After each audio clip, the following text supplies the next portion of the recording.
And welcome back to a panel discussion looking at the continent's capacity to develop vaccines and also manufacture vaccines. We are now joined by a panel of three experts. Dr. Morena Mwakwana, who I've indicated is the CEO of Biovec. Also from the WHO in Africa, we have Dr. Fiona Atuhoe, who is a vaccinologist and immunization expert. And our third panelist is Catherine Katuongje, who is an epidemiologist from the African Population Health Research Center. Thank you so much for making time for us this evening and welcome to the show. Good evening. Okay, let's start off with you, Dr. Mwakwana. How would you describe the continent's capacity around the development of vaccines? So I think maybe let's describe what's happening on the continent as far as, what we mean by development of vaccines. So I think generally, vaccines would either be developed by industry or it would be developed sometimes through universities. I think we've seen now with the COVID vaccine that even Oxford University in the UK did develop vaccines. So universities have the capability, but as well as companies, as well as biotech companies. Mm-hmm. African universities, maybe we can start there, do have some level of capacity, or let me say some level of know-how, rather, in terms of developing vaccines. But as you can imagine, once you develop vaccine, there's a long way in terms of taking it from a small lab as an experiment to taking it to a large experiment, clinical trials, and for somebody else to take it over. So typically, universities wouldn't take it through the whole value chain. That's not their business. They're mainly in research. So with that, there is some capacity. If I can talk about South Africa, there is some capacity in plant-based technology that has developed vaccines. But the capacity is not as vast as we would like it to be. When it comes to companies, there's also very limited capability. Just from a manufacturing perspective, we have Biovec, which is the company that I'm leading. We have a company in Senegal called Institut Pasteur Dakar. We have Egypt, and we have some activity in Tunisia. Mm-hmm. And most of us are not in development, some in manufacture. There is obviously process improvements and all of that. But in terms of what we are seeing in terms of, real development starting from scratch, that capability is quite limited on the continent. Okay, and let's bring into the conversation now Dr. Kotunji. Thank you so much as well for making time for us. Would you agree with that assessment that came from Dr. Mwakwana? Yes, I would definitely agree with that assessment because capacity exists. We wouldn't say that there's zero capacity. The expertise exists. There are some institutions who have been doing some of this work. But really, what is lacking is the consistent commitments and investments in these capacities to grow them to an extent where they can actually produce vaccines for us. So there are experts who can do the work. There are labs which can do the work, but then there's no committed funding to sustain the whole process of developing vaccines.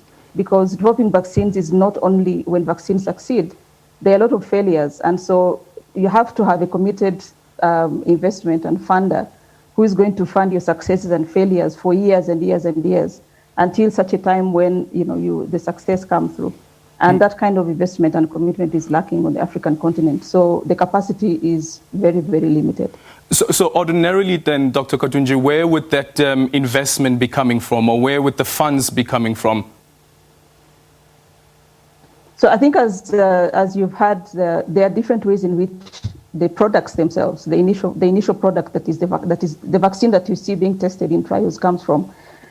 It has to go through different stages, in cells, in animals, and then finally say, okay, this is something you can put into humans. So that process itself sometimes comes from academic institutions, meaning that these universities are being funded consistently by government to do that kind of groundbreaking and discovery research. Sometimes there are partnerships that the universities can forge with the pharmaceutical companies to do that kind of development. But then, as you've heard, there are also private companies which do their own R&D. So the funding should come primarily from government to invest in public universities or private universities, but then it can also come from the private sector to do that. And so that's what's lacking within the African ecosystem, that there are not enough committed funders who are putting money into these kinds of long-term experiments, lots of failures and lots of success and few successes. That kind of commitment doesn't exist. Okay, Dr. Fiona, thank you so much for making time for us as well. How would you describe then the continent's capacity then in terms of trying at least to solicit funds to try and develop these vaccines and also to sponsor some of this research being done at universities? Thank you very much. So in 2017, there was an Addis Ababa Declaration on Immunization, where all the heads of state at the African Union, heads of states appended their signatures to increase the research and development on the continent, and especially to invest in the area of immunization and see if we can have the capacity on the continent to manufacture our own vaccines. But this, as we can see, we're in 2021, 2020, where all this conversation on COVID vaccine has been going on. And we do not yet have that capacity to do the groundbreaking research that Dr. Chobutunji was talking about. So we have a number of investors that would be interested, but African countries and governments must commit to that investment. The investment in vaccine manufacturing is extremely heavy, and governments do put in funds. So the African Union and anyone else need to come in and put in those funds. The commitment must be there for starters. They appended their signatures, but we haven't seen anything come out of it. So Dr. Atube, are you then saying that the investments are available, but however there is a reluctance? Or are you saying that it is the government that seems to be, as being a blockage? No, the investment is quite heavy. Yeah. The African countries need to come together to raise these funds to be able to invest. Single and individual governments will find it very difficult to do these heavy investments on their own. So the African continent has to come together. I know that the ECOWAS, the West African region, was in the process, has had these discussions over and over again to see if they can do their own manufacturing of vaccines, and they wanted to even give it a shot for the COVID vaccine, but it's quite difficult and quite expensive. So it's about the commitment of the governments to raise these funds. Dr. Mokwana, with the organization that you lead, which is an interesting model where you have the private sector as well as the state coming together to make this company, try at least to be part of the health product sector. What would you say about that particular innovation? Yeah, thanks. So yes, I can describe what we're doing, but also complement what my fellow colleagues are also saying. So Biovec was formed in 2003, and it was the vision of the South African government to revive vaccine manufacture. So it was a partnership where government is sitting besides private sector investors, and we then are joined to the hip in establishing capability here. But as described earlier, that this is a very expensive road. So we had two choices: either start with R&D and or start on the back end. I'll come back now in terms of what we did. But when you take a lot of companies that are in research and development, and you take large companies that are well known, the Pfizers, the GSKs, the Sanofi that are in the vaccine space. And when you look at the amount of money that they put behind some of the R&D capability, and I'll just make one example. GlaxoSmithKline spent well over $1 billion developing what was supposed to be the first malaria vaccine. Now, as we know, the continent is in need of a vaccine against malaria. They spent years, over 10 years developing it, and over $1 billion of money developing it. What subsequently happened is that the vaccine has between 30 and 40% efficacy. And in the absence of a malaria vaccine, I think at least we have something that is now being piloted in other countries. However, it just tells you that if a big multinational, which has deep pockets, has to spend over $1 billion, if we as a continent then want to get into that R&D space, accepting that there will be failures, we must be prepared to go into and acknowledge the space that we are going to get into. So knowing how difficult it is, we started on the back end and we said, look, let's start with something fairly simple, which is importation and distribution. And we did that, and we're doing that in South Africa largely, and we do export to some of the neighboring countries in South Africa. And then we went on to packaging and labeling some of the products that were coming in. We then raised funds through the development finances, a local development finance institution, to build facilities for sterile manufacture. Mm-hmm. We raised the capital, and we then attracted companies. So we work with Sanofi and Pfizer, which was not easy to attract because who are we? We're in Africa. How can we handle these products? You can imagine the amount of negotiations that needed to be there. But just to fast track, we were successful in at least attracting some of those partners where they would manufacture the raw material, they would send it to us, we would then put it into small vials in pediatric vaccines. Now, again, this is a step going back. Now, the next step is now for us to also get into raw material manufacture, and that will take a few years. But we're also into product development, and we are into what, we are saying product development and not research and development. Because when you're researching, you're really, starting a new concept. We are taking a concept that is known, and then we're just applying to a particular vaccine. So we are following, we call it the reverse integration strategy, where you start on the back end with something that's known, and then you try and work our way up. And our vision is that in 5 to 10 years' time, then we can have the full value chain. But the more upstream you go, as you go into raw material manufacture, and the more you go into R&D, the more expensive it becomes, the issues of patents and all of that. But I think we should continue. And when I say we, I'm just not talking about Biovec, but I'm just saying that the continent should just, try and aim to get to it. Dr. Atube, would you then say that possibly what the continent could be looking at is probably having a single pharmaceutical company that is to the benefit of the entire continent before we're speaking about a regional approach?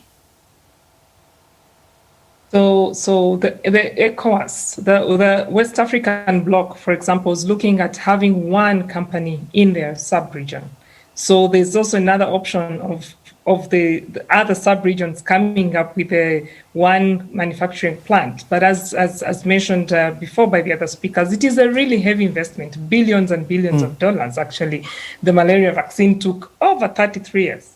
Now we're in the 34th year. And a lot of failures have come in and all that, but there's a lot of investment. So will each country be able to afford $1 billion, $2 billion to set up their own? Most likely not. And that is why the Addis Declaration on Immunization by the heads of state was to see, can we start somewhere? Could all the countries come together, raise funds and all that domestic financing, and then we get somewhere and start somewhere? If we could put this plant in one place at least, and we start there, and then we could expand slowly by slowly. It's not easy to say we have 5 at a go being set up. Yeah, I was going to say that if countries are able to, for instance, donate a certain amount of their GDP towards the military, I'm sure we can do this as well. When we say that let's have the money and make the money available to set up such an initiative, because it is to the benefit of the continent. If this was to happen, that would be the best thing. But we are here begging for countries to allocate 15% of their budgets to health as a sector. And now we are talking of vaccines, just vaccines. It's really just a commitment. I'm sure if the African continent is committed, this is possible. Okay.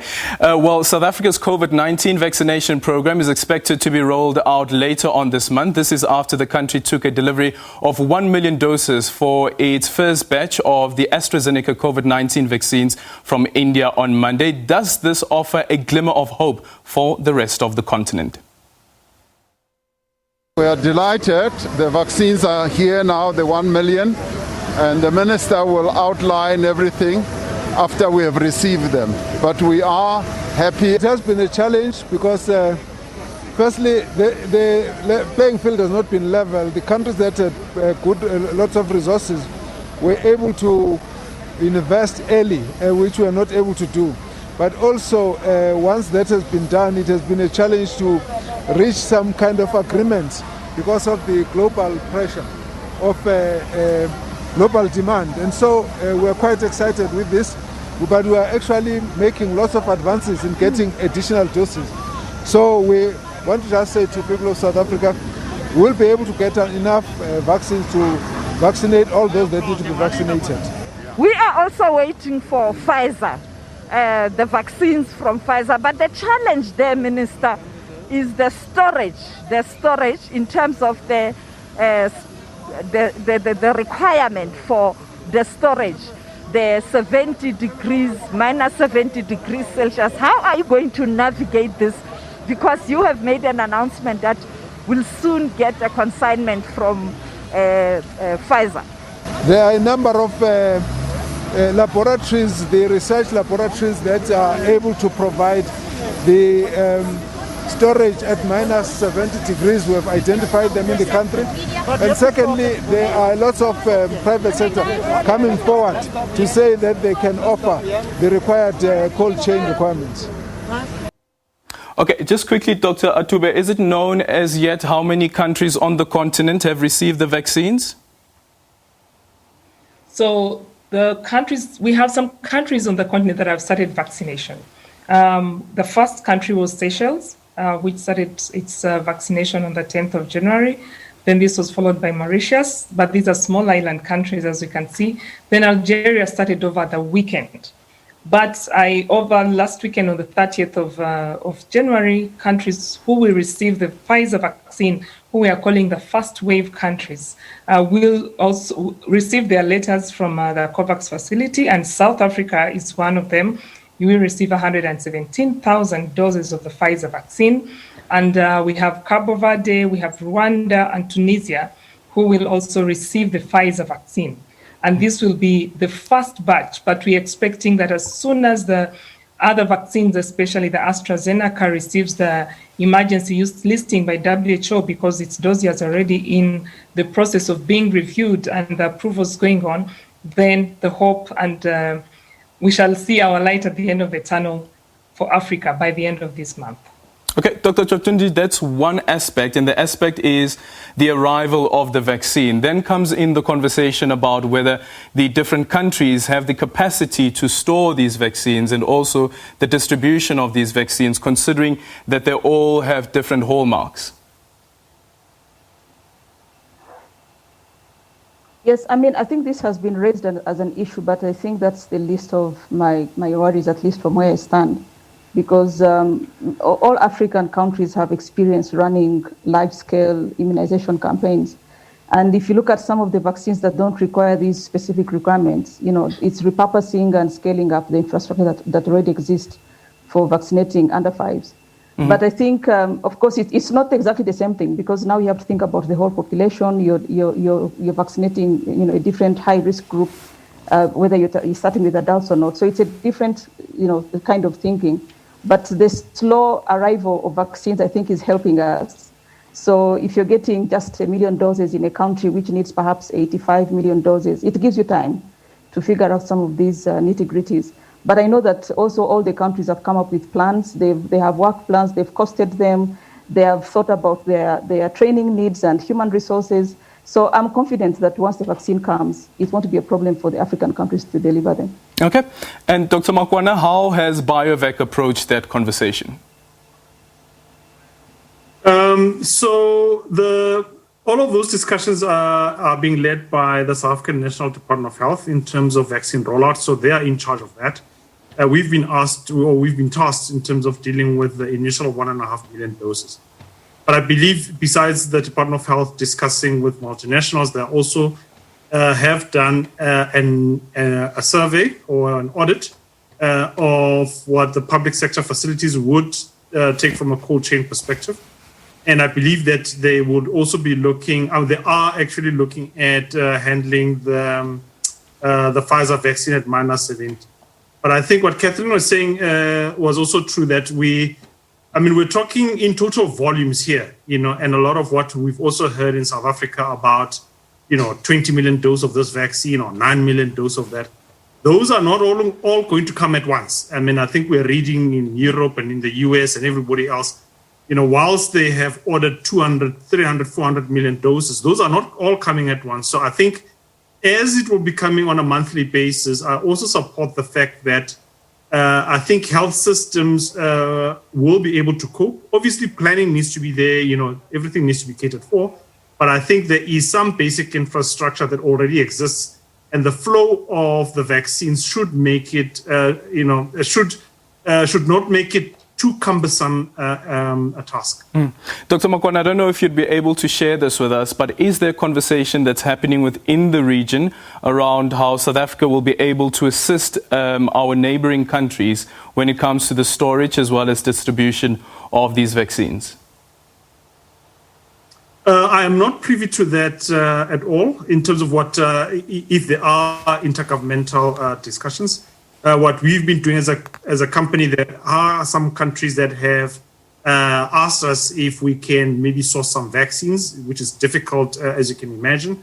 And with that, they also are inquiring about any cold chain capacity. But I think this pandemic is mainly dealt with at a government level. I think probably all governments, and they're either working bilaterally with suppliers, and whether they're suppliers of vaccines or suppliers of fridges. But I know that there is a strong coordination from WHO and also from the African Union. Okay, and Dr. Chatunji, let's quickly speak then about research being done on the mutation of this virus on the continent.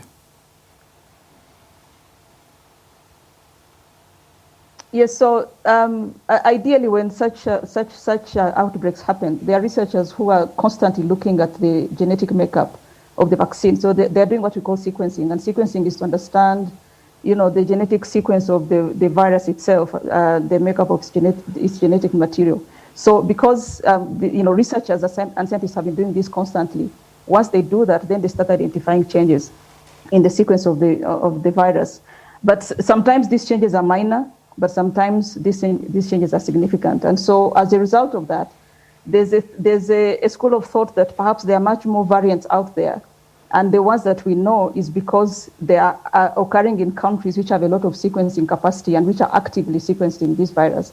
So South Africa is one of the countries, UK is one of the countries. In terms of the sequencing capacity, they are quite ahead of many other countries in the world.